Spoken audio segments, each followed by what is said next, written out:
Assalamualaikum warahmatullahi wabarakatuh. Alhamdulillah wassalatu wassalamu ala Rasulillah, amma ba'd. Pemirsa yang dirahmati Allah, mudah-mudahan ibadah saum kita diterima oleh Allah Subhanahu wa taala. Untuk menyempurnakan saum kita, marilah kita sedikit sejenak mengkaji firman Allah surat Al-Mu'minun ayat 1 sampai ayat 11. Bagaimana tanda-tanda orang yang akan mewarisi surga Firdaus, surga yang tertinggi, surganya para nabi dan salihun. Mudah-mudahan kita bisa bersama mereka ketika saatnya kita masuk surganya Allah Subhanahu wa taala.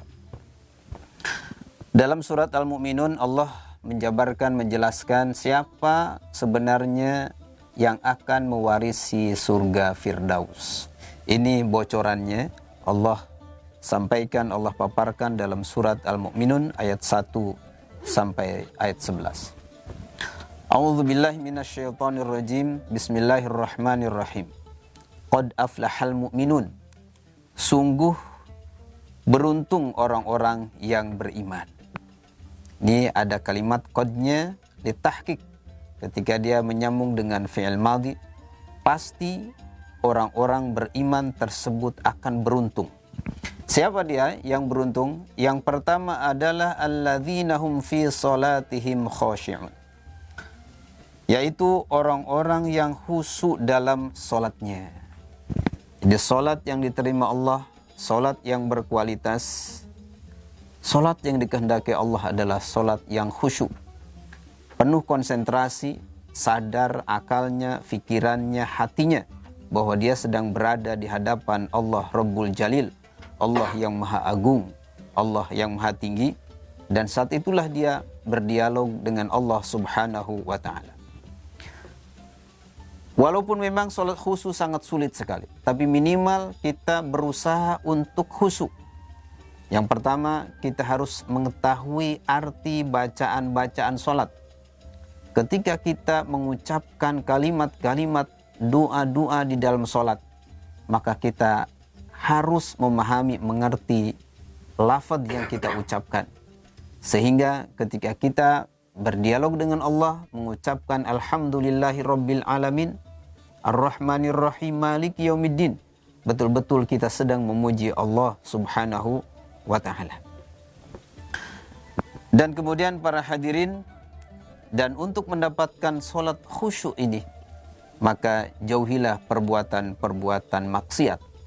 Penyebab kita tidak bisa khusyuk dikarenakan banyak maksiat yang kita lakukan, sehingga tidak bisa kita konsentrasi menghadap Allah Subhanahu wa ta'ala yang maha suci. Padahal sebelum solat kita sudah berwudu terlebih dahulu. Dengan wudu itu supaya kita bersih secara lahir dan batin, karena kita akan menghadap Allah Subhanahu wa ta'ala yang maha suci.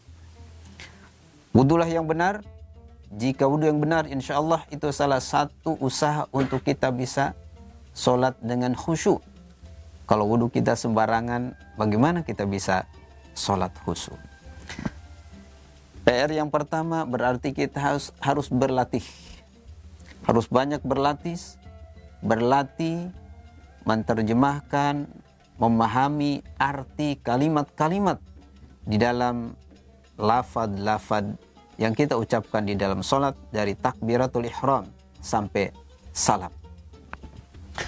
Yang kedua, ciri-ciri orang yang akan mendapatkan mewarisi surga Firdaus, walladzina hum 'anil lagwi mu'ridun, dan orang-orang yang menjauhkan diri dari perbuatan dan perkataan yang tidak berguna. Orang yang beriman, dia akan selalu berusaha hidup bermanfaat. Bahwasanya seluruh nafas kita, hidup kita detik per detik sangat berharga di sisi Allah Subhanahu wa ta'ala. Orang-orang beriman akan menilai bahwa hidup yang tidak bermanfaat, hidup main-main, atau hidup yang sama sekali tidak ada manfaatnya, maka dia anil lahwi mu'ridun, maka dia akan meninggalkannya. Kemudian yang berikutnya, tanda-tanda orang yang mewarisi surga Firdaus adalah yang mengeluarkan zakat. Yang mengeluarkan zakatnya, zakat adalah merupakan kewajiban seorang aghnia. Ketika dia punya batas haul dan nisab, maka dia wajib mengeluarkan zakatnya. Karena itu bukan miliknya, tapi milik fakir miskin yang Allah titipkan di dalam hartanya. Yang ketiga, walladzina hum li furujihim hafizun. Tanda-tanda orang yang akan mewarisi Firdaus, menjaga kemaluannya. Dia tidak berzina, tidak melakukan hal-hal yang dilarang di dalam hubungan biologis antara lawan jenisnya, maka dia selalu menjaganya. Illa ala azwajihim aw ma malakat aymanuhum fa innahum ghairu malumin, kecuali kepada istrinya. Kemudian yang berikutnya adalah orang yang selalu walladzina hum li amanatihim wa ahdihim ra'un. Berikutnya adalah orang yang memelihara amanah-amanah dan janjinya. Amanah dan janji ini adalah sebuah hal yang harus ditepati, yang merupakan sebuah beban atau utang ketika amanah dan janji tidak dilaksanakan, dan bisa ditagih nanti pada hari kiamat kalau kita berjanji kepada seseorang dan kita tidak menepatinya. Yang berikutnya adalah walladzina hum ala sholawatihim yuhafidun, yakni dia selalu menjaga sholat 5 waktu dengan konsisten, tepat pada waktunya. Lebih baik lagi, lebih afdal lagi sholat berjamaah di masjid. Ulaika humul warithun, mereka lah yang akan mewarisi. Alladzina yarithunal firdaus hum fiha khalidun, dan dialah yang akan mewarisi surga Firdaus, khalidun, mereka akan kekal di dalamnya. Demikian para pemirsa, mudah-mudahan kita bisa melaksanakan, mengamalkan amalan-amalan yang sudah disebutkan tadi. Semoga kita bisa mewarisi surga Firdaus. Hadanallahu wa iyyakum. Wassalamualaikum warahmatullahi wabarakatuh.